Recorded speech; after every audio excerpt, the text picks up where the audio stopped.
The following review may contain spoilers.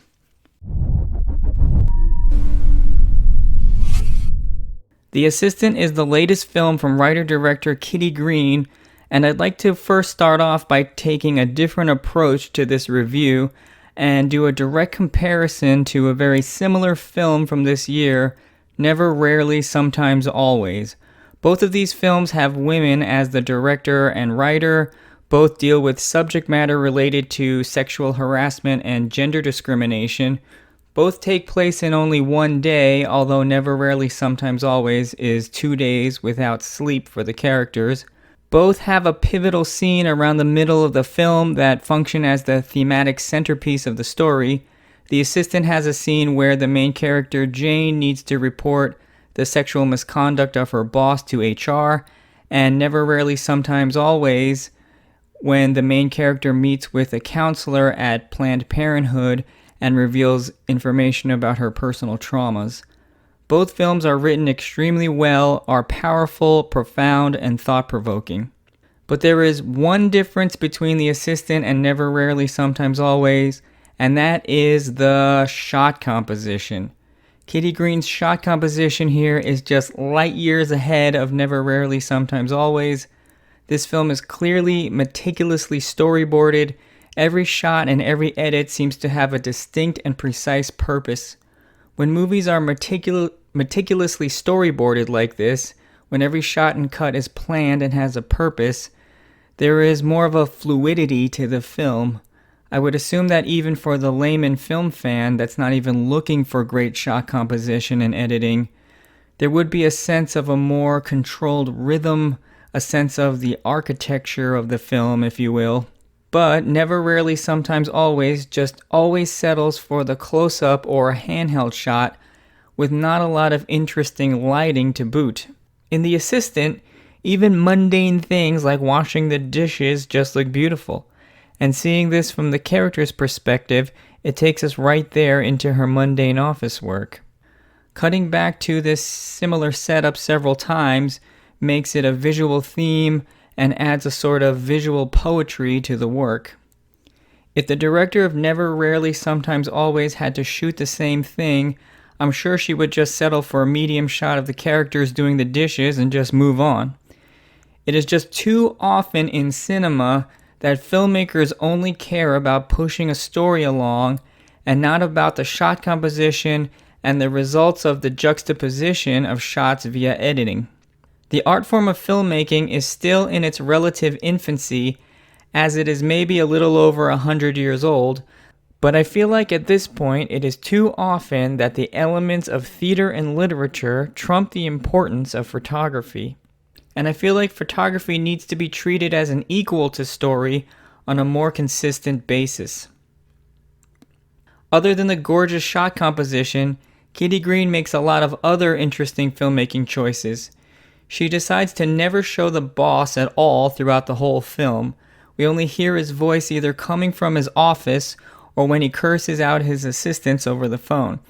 I think the decision here was to make sure everything in this film, everything in the story is told from the viewpoint of the main character Jane, and this is accomplished more realistically and authentically by removing the boss character and his potential point of view on things altogether.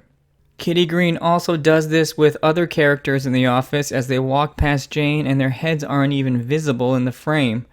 It seems like most of the other characters in the film aren't even referred to with names at all. It's Jane's story, Jane's issues. Let's see it from her perspective and her perspective alone.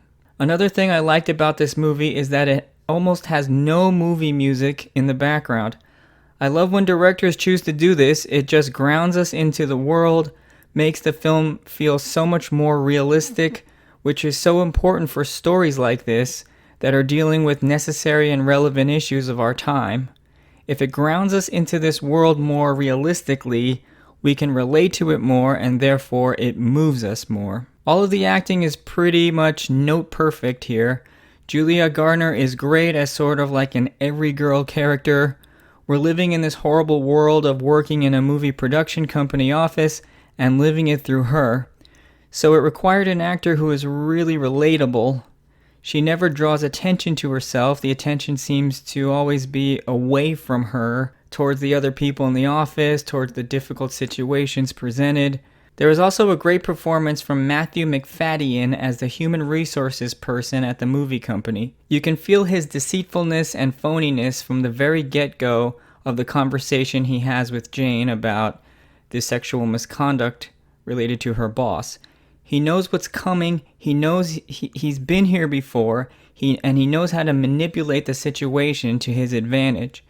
It's only one scene, but it's a very layered performance. Again, it's just note perfect as he fully realizes this particular type of, scumbag, basically. And every other actor, no matter how big or small the role was, just felt like someone that you've dealt with in an office setting. Kitty Green has only done 2 feature-length documentaries prior to this, but clearly has the ability to get great performances out of actors no matter how big or small the roles.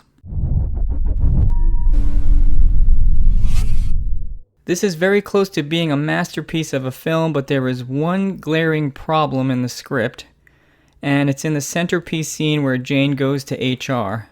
So they give a little exposition on Jane's character. She graduated from Northwestern University with a 3.8 GPA, and that she's worked at the company for about 5 weeks. What I could not buy was that a girl this smart would think HR would actually do something about the situation she was reporting. The only specific thing she had on her boss when she went to HR was that she took a newly hired assistant on a car ride to a hotel to see him for a meeting, and that the girl looked really young, and she repeated that a few times. And then she mentions another thing about another girl that left an earring in his office. So I guess she's implying that he's having sexual relations with these women, but she's not really clear about that. Maybe she's too nervous or scared to use those words. But basically, the human resources guy turns it on her and says, "You're reporting that they had a meeting at a hotel. You're reporting that there is an earring found in his office. What am I supposed to do with this?" The question I had is, why would a girl this smart think HR would do anything about any of this? That they could do anything? Who could tell a powerful movie producer like this what to do? Especially pre-Me Too movement where this movie takes place.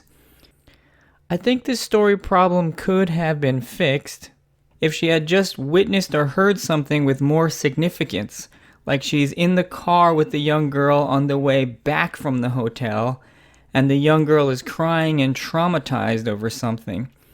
That would more believably motivate someone like Jane to report this like an incident to HR. A character that smart might still think that HR wouldn't do anything, but her empathy for the trauma the girl is going through might force her or compel her into action. She might feel she has to do something no matter how futile the results. But I just didn't feel like a character who's supposed to be this smart would risk her job without having any significant information to report. So it was a big story flaw for me in this film.